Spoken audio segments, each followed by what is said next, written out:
Welcome back. Okay, we have a guest in the studio talking about Toby Olubiyi. He's here. He's a football coach, also a football analyst. Good morning, Toby. Good to have you. Good to be here, guys. It's great to have you, Toby. Yeah. Okay. Right. I know you're eager, you're champion of the beat to talk about the Super Eagles sporting players in camp already. But before we talk about the Super Eagles of Nigeria, the squash, Lagos Squash Classics on the way already. Yeah, right. Started yesterday, and of course you have some big names, really there.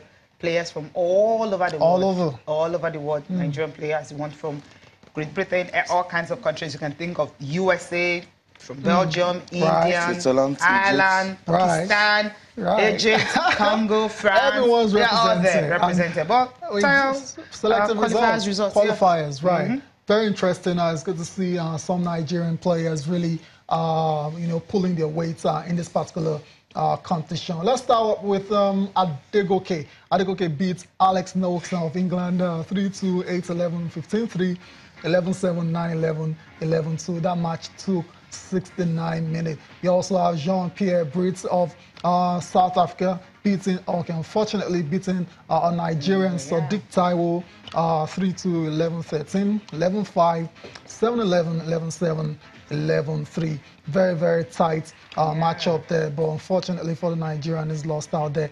Adrian Lienza of USA defeated Abel Shedrack of Nigeria as well in 47 minutes. And you also had action between Adit Zaveri of India defeating Thiago Gorelli of Belgium in 40 minutes. Yeah, in 40 minutes, also had that one. And they have Sean Curry of Ireland beating Kehinde Samuel.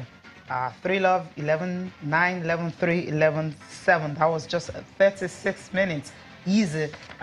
He did it against the Nigerian. Another player that was also in action, also beating another Nigerian, talking about Abdul Malik Khan from Pakistan, beating Femi Chadera of Nigeria.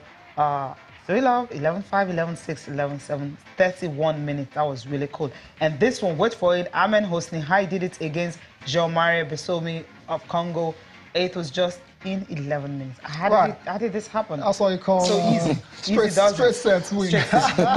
Straight games win. Straight game, and that's it. And the other one, Abdurrahman Yusuf of Nigeria beating Enzo Corigliano of France.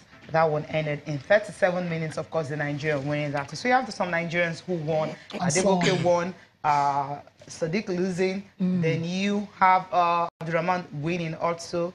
But not really. How many? Just 2 wins. Yeah, I mean, not a good start. But then it's just the qualifiers. But then the main draw starts today, right? And we'll see how it's gonna go. Yeah, right. It's a very competitive event, and all the best around. So I'm not surprised to see some Nigerians going out in the qualifiers. But it's good exposure for them still. Yeah, the kind of exposure they can't get by traveling out. They're getting it right here in the country because all these foreign guys are coming in. Exactly. I think it's a very fantastic initiative by Lagos State government. Right. Kudos to them. They've been doing this for a few years now, and the prize money is $20,000. A lot of money. At some point, I felt I should play some squash. Right, very easy, right? It's a lot easier than football. It's just a racket. Really, your hand. Give it a shot. Yeah, it's a very highly intensive sport. It's very intensive. Very looking at it in that box, you're boxing the box, and your hand, easier than football. Give it a shot style. Easier than football. Yeah, I'll say that. You have to run for 90 plus minutes. I need to get your heart rate really high, up to about 120, 130 beats per second. And if you are not very fit, it's not a sport for you. So, I've also been to their facility at the Slim Stadium. I think it could be better, to be honest with you. It could be better, especially because there are a lot of young athletes who are passionate about it. I was really shocked when I got there to see a lot of young people playing squash. I didn't think there were that many people who were interested in squash in Lagos, especially. I thought we were all football lovers, right. but we're not. We're not. Yeah. Lagos is doing a lot for the development of squash in the country. Now let's move on and talk about the Super Eagles of Nigeria. Camp updates are coming from Poland. We're getting ever closer to that friendly, international friendly against the Polish national side on Friday. And as of the last count, and before we came on air, 14 Eagles in camp. You'd say to be very, very impressive turnout after just 1 day. Yeah, it's impressive, you know, unlike the stories we hear from the past, where players would definitely have excuses. I have a knock, I miss my flights, blah, blah, blah, blah, you know. All sorts of ridiculous.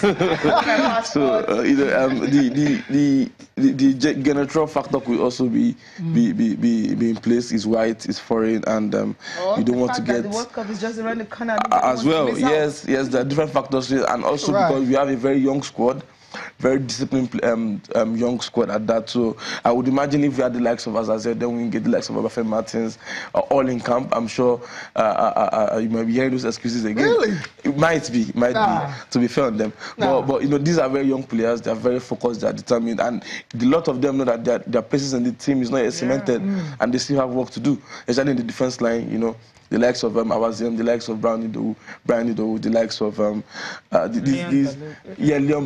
Balogun could be comfortable and confident, but you know, these kind of people know that if they don't work hard, that they won't make the final squad. And also in the midfield, there's a lot of names in the midfield as well.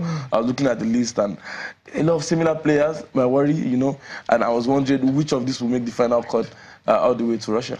We'll find out. The coach, Gen Ora, imagine, has perhaps 60, 70, 80% of his team already in his mind. He hasn't released it out yet, but we know the usual suspects. And let's just bring you up to date with the players that are in camp right now. Cecilia, the guys that are expected to be in camp are in camp, especially the ones based in Europe. William Troost-Ekong, one of the early birds in camp. You also have Alex Iwobi, Poland to England, not too far at all. Olaino, Tyrone Eboyi, Brian Idowu is in camp as well, all the way from Russia. Leon Balogun, Germany.